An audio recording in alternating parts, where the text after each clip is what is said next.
Shedding Shackles is sponsored by Roland Trujillo. Today we're going to be talking about how to stop worrying. Somebody once said, the shortest distance between your problem and a solution is the distance between your knees and the floor. William James said that the sovereign solution to worry is prayer. Christ told us to take no thought about what we're going to eat or what we're going to drink or what we're going to wear. He said, seek first the kingdom of God and his right way, and all these other things will be added unto you. So instead of being problem-oriented, become solution-oriented. And the solution is the source of all solutions, and that is God, our Creator. Instead of looking down into your thoughts and worries, lift up your eyes and inquire of God. He will give you a solution, and he will give you peace of mind. That's what we're going to be talking about. So fasten your seatbelts. Here we go.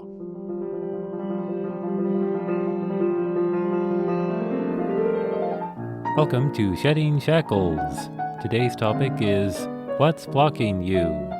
And now, here's your Shedding Shackles host, Roland Trujillo. Hi, everyone. Welcome. I have many wonderful things to tell you about. But let's begin today's program with a call. Here's a call coming in from Huntsville, Texas. Hey, Pastor Roland.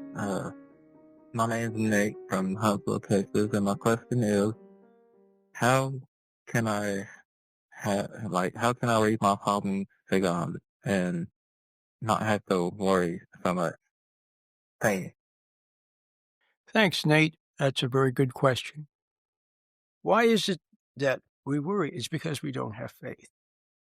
So the number one problem is, well, let me see if I can put it in perspective. It's not just one problem. Well, yes, there is one problem, and what is the problem? It's separation from God. That's the problem.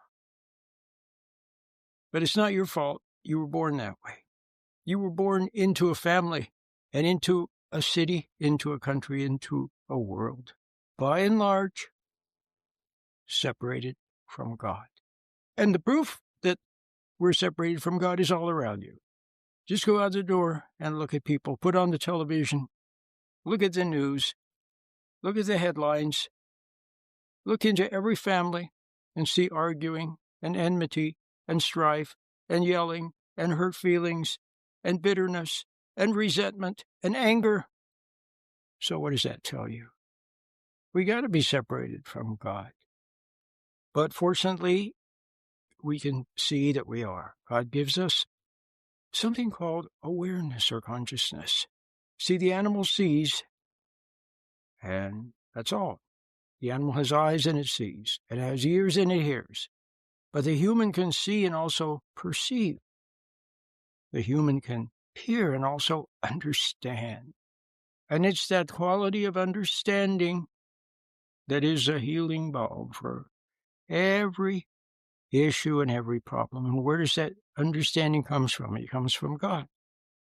And if you are connected to God, I'm going to talk about that. Well, that's what I've been talking about for 33 years now, but I'm going to talk about it again today because there are always new listeners. I've had people who have listened to me for years, but then finally one day they get it. When they're ready, they get it. And when they're not ready, they're just not ready. That's all right. But one day you are ready. So, some of the great saints of the church talk about union with God. And so if you were united to God, you would be whole. You wouldn't need to look for anything out in the world because you would already have it. You understand? You would already have it. He would be your fulfillment. He would be the answer. So it makes it quite simple, actually. All you have to do is find God, that's all. But as I was saying earlier, see, I have so many ideas. They come out, but I have to go back. I have to keep it very simple. If I don't keep it simple, you won't be able to follow. So I want to go back to what I was saying earlier. And what did I say?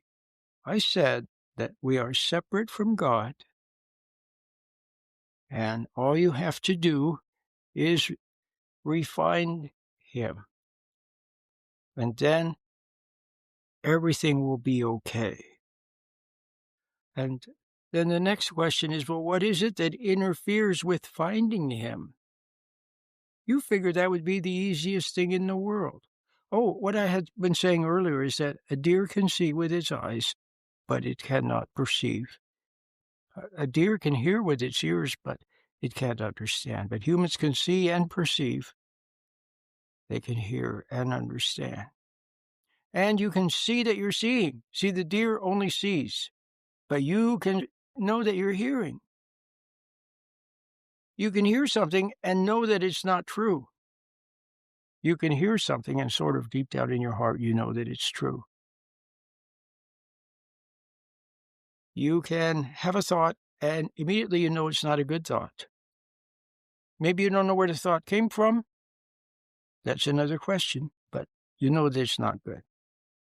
Nobody has to tell you. When you were a little tiny child, you were 2 years old. You saw somebody steal something. You knew it was wrong. When you were 1.5 years old, you saw your mommy was angry at your daddy, and your daddy was angry at your mommy, and you knew there was something wrong with that, but you couldn't express yourself. You were only a little child. So probably what did you do? You cried. So you have perception. You have intuition. You have a conscience. There you go. That's another word for it, conscience. When you were a little child, you were very close to your conscience. But if you did something wrong, you could feel that you did something wrong, didn't you? You felt it. Well, that's a gift from God. A deer doesn't have a conscience. A raccoon doesn't have a conscience. But a human does. So this is apparently a great gift. It is given to humans.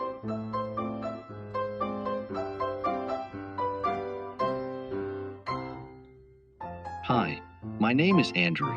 You're listening to Shedding Shackles with your host Roland Trujillo, which airs weekends on this station. Roland brings old-time religion to life as he talks about repentance and turning back to God. Roland makes a new program every week just for the radio listener, so be sure to take advantage of this special resource. Roland wants you to know that Shedding Shackles is easy to find at your favorite podcast place. Roland says that since his program is only on the radio once or twice a week, you really should check out the podcast so you can listen again. Thanks and blessings. Call Roland now at 510-455-8851. That's 510-455-8851.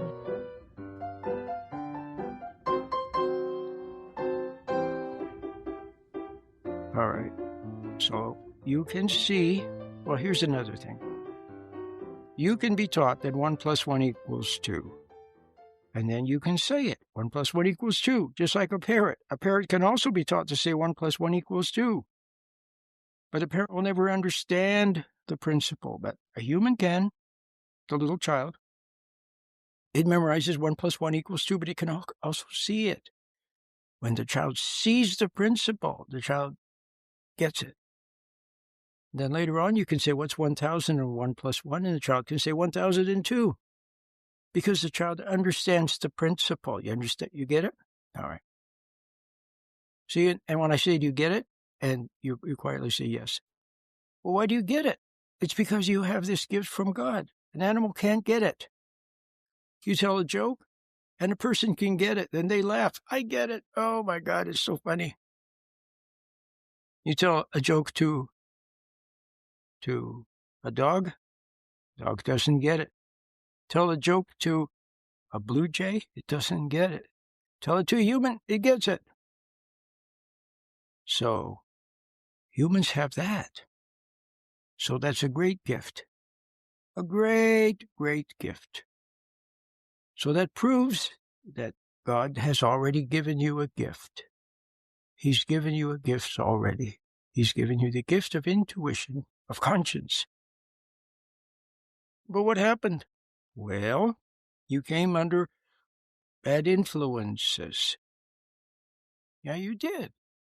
And they were all around you. Other kids were bad influences. Your friends, quote-unquote friends, were they really your friends? Yeah, you had fun together, but they led you into mischief, did they not? And maybe your parents were a bad influence. That's right. Maybe they said all the right things, but your mom secretly resented your dad. That's a bad influence. Your dad was angry at your mom. That's a bad influence. See? You went to school and there were bullies. And then there were teachers' pets. And then the teachers, they like some kids more than others. That's bad influence. Then there were coaches that pressured you, win, win, win. That's a bad influence. And teachers that pressured you and tried to motivate you. You've got to win. You've got to succeed. You've got to get good grades. You got to rise to the top. You got to make money. You got to prove something. You got to be something. It's a bad influence. No, I'm not saying that you have to be a nothing. I'm not saying that. But I'm saying that it should come naturally. Did you notice that plants, they grow naturally? You put the seed in the ground, and eventually you have a beautiful rose bush with beautiful roses. Or you have a beautiful oak tree. Or you have an apple tree. How did that happen? Well, plant absorbed the sunlight, and it thrived in the sunlight. Give it a little bit of water and a couple of minerals and a lot of sunlight, and behold the glory. And the glory, of course, is to God, the creator of the plant. So a little children could grow to be an Albert Einstein, a Mozart, a Madame Curie, a George Washington, somebody very noble, a George Washington Carver. Could have grown to be someone very noble, a Paul. But look at Paul. Even he's messed up. He messed up big time. Christ had to get his attention in a very big way. Well, so now you can take a look at your lack of faith. Oh, that's the other thing. So separation from God. All right, so now are you starting to kind of agree with me that that's the problem? Well, now how are you going to get back to God? Because if you get close to Him, then you can leave your problems with Him. You can give Him your problems and not worry about them.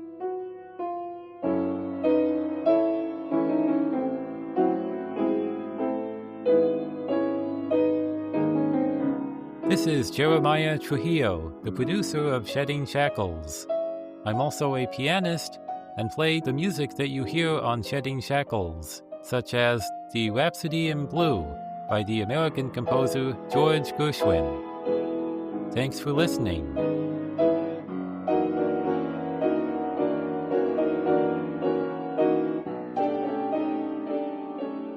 Leave your problems with Him. You can give Him your problems and not worry about them. Well, you have to find Him. And now how did you lose Him? Well, once again, it's a very slow process. It's a slow process of coming under bad influences and then doing naughty things. And then when you start to do more and more naughty things, then you begin to feel guilty before conscience.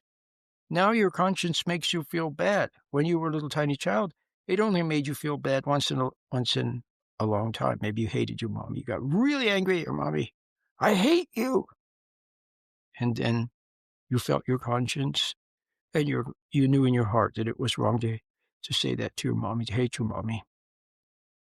But what happened was, as time went by, you did more and more naughty things, and you went along to get along. So everybody else was doing naughty things. Everybody else was being ambitious and being mean and teasing and being cruel and saying things that they didn't mean and cheating a little here and stealing a little there and being mean to other people and things like that.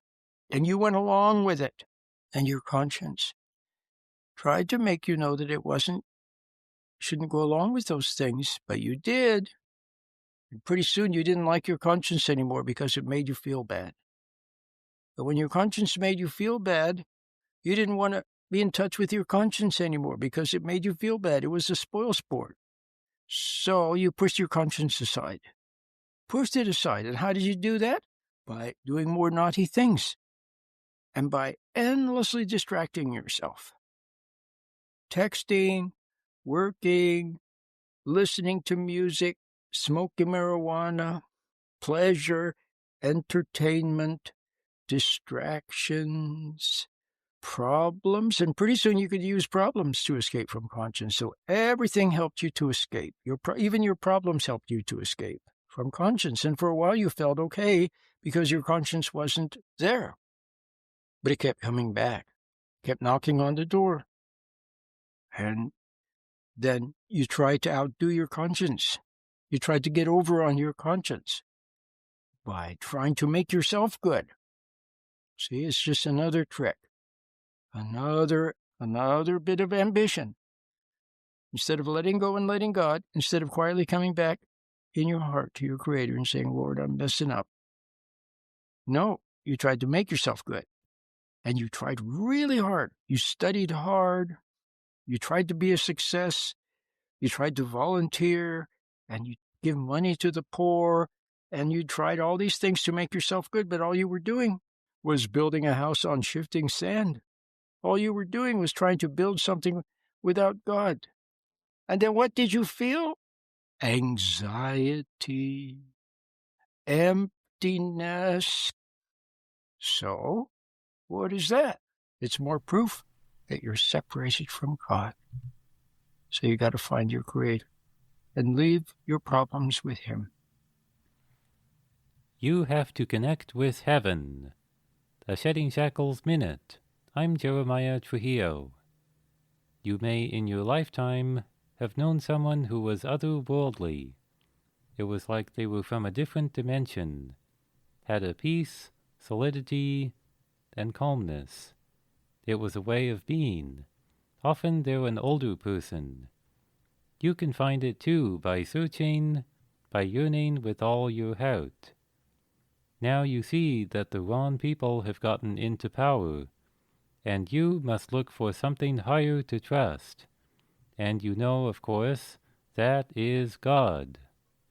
You do that by becoming still. Find more inspiration for your day at sheddingshackles.com. So you have to come back with hat in hand, and you have to stop playing games. No more games. No more trying to prove something to God or anybody else. No more trying to duck the truth. No more excuses.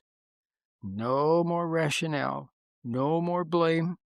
No more hating other people and resenting them and judging them. Just sit quietly and bear the pain of seeing your own wrong. And quietly in your heart, like when you were a little child and you were angry at your mommy and then you felt bad. Just feel like that a little bit. And God does not despise a contrite heart. It says that somewhere in I think Paul says it. See, don't try to solve anything. Don't try to meddle and make things right. It's all another distraction. Quietly go about your business. Yeah, if you have dishes to wash, wash them. If the car needs an oil change, get an oil change. If you go to work, then go to work. Do your duty. Do your duty. Quit looking at everybody else, thinking, oh, he's not working as hard as I am and he gets paid more than I do. Knock it off. Just quietly and simply go about your life. And don't try to prove anything. And if you see yourself messing up, then just say, I'm messing up. See that you're messing up. And see that you don't like to mess up, but you see now that you can't fix yourself, you can't make anything right. Just see it. And quietly in your heart say, God, I'm messing up. And if anybody's going to help me, it's got to be you. That's the attitude. That's the attitude. And he likes that. He likes that kind of an attitude. Because when you desist your efforts to save yourself, then he can save you. See? And he will. So leave your problems to God. So it doesn't mean that you don't do anything. Yeah, you can still do things. But now, do things simply. If there's something you can do, do it. If there's nothing you can do, then just see that there's nothing you can do. But don't blame anybody else. And quietly go about your life. And then if you see something then you'll begin to see more and more, because your conscience will come back again. You will become like what did Christ say? He said, unless you become like a little child, you cannot see the kingdom of God. You have to become like a little child. And how were you when you were a little child? You had perception. You saw things. You understood. You couldn't always explain it, but you saw and you understood. But people around you seemed determined to put your lights out. They wanted to make you look bad. They wanted to make it look like you were wrong for seeing that they're wrong. And they were very confusing. And people got away with stuff. And they tried to make you doubt. They tried to make you doubt that there's principle and that there's right and wrong. And that stealing is wrong, and talking about other people is wrong, and being mean is wrong, and hurting other people is wrong, and being ambitious is wrong. They tried to make you think that they were right, and that you were wrong for seeing something wrong with them. And before long, you went along with it. Now, what you must do is simply see that when you were a little child, you were closer to God then than you've ever been since. Now you must simply come back to God, that's all. And you'll start a brand new life. And the part inside of you that's gone wrong, yeah, some of it will be there for a while. Let God deal with it. Let him deal with it. And every day you'll begin to see more and more with perception. And when you don't understand something, just raise your eyes and quietly inquire of God and wonder. And if it's something you need to know, somehow he'll make you know, and you'll wake up one day and you'll just know. Life will become increasingly simple. So you understand that it's not the words of a prayer, but it's the attitude. And a prayerful attitude. That's what you need. A prayerful attitude. How can you hate somebody and have a prayerful attitude? You can't. You're listening to Shedding Shackles, a breath of fresh air on the radio. Check out Roland's free resources at sheddingshackles.com. Are you looking for something to help with stress? Is stress interfering with your prayer life? Are you interested in making a fresh start? You've come to the right place. Why not try Roland's free meditation? Give it a try today at sheddingshackles.com. Roland says that with a sincere attitude, the little meditation may be all you need to get started. What have you got to lose? You've tried everything else. Now try the real deal. The meditation is totally free at sheddingshackles.com. Get started today. when you start on the path back to your Creator again, like the prodigal son, you return home to the Father. When you do, you will begin to see, just in the way that you can see that 2 + 2 = 4, just in the way that you can see that stealing something is wrong, just as you can see that very clearly, and don't doubt it, you'll begin to see other things. Yeah, you'll see your own wrongs. You'll see your resentments and so forth, and you'll see that they're wrong. Just see it, that's all. But you'll also begin to see some shining truths. You'll begin to understand. And the understanding that you have is a beautiful, beautiful balm for your soul. And your poor old body that you've been abusing. And other people will see something in you. They'll see a light. You don't even know that you have it. You have no idea. But they see it. And it's good for them. It's good for your wife to see it, to see that in you, to see understanding in you, and for your children to see it. And for your children, if you're the mom, to see patience in you instead of impatience. All right? So it's all very simple, isn't it? So, what are you waiting for? You can start right now. Just become quiet. Hear the birds singing. And the next time your child comes up to you with a question, just sit quietly and listen.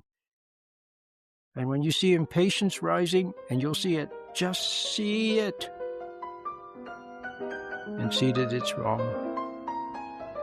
And that little moment could be the beginning of a whole new life.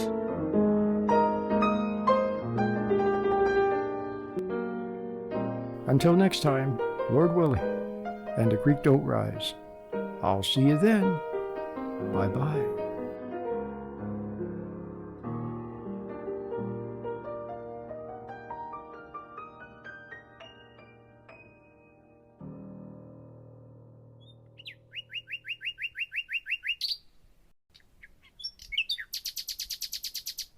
You have been listening to Shedding Shackles with your host, Roland Trujillo. Now you can listen to Roland anytime by logging on to www.sheddingshackles.com. You'll find lots of free, helpful information, and you can also order materials or make a donation by using your credit card. Once again, the web address is sheddingshackles.com. Please remember that Shedding Shackles is listener-supported. Thank you. Shedding Shackles is sponsored by Roland Trujillo.